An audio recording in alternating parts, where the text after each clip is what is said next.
மரகத தமால மலர் மொட்டுகளை மொய்க்கின்ற பொன்னிற கருவண்டு போல் மாதவன் மார்பினில் வாசம் புரிந்தங்கு மெய்சிலிர் பேற்றும் விழிகள்.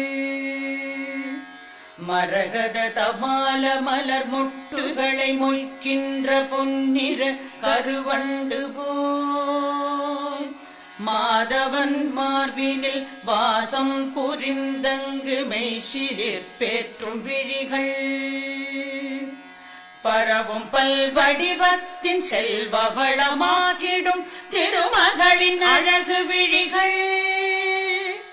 பறிவோடு அந்த இரு விழிகளின் கடை நோக்கு மங்களம் எனக் கருள்கவே.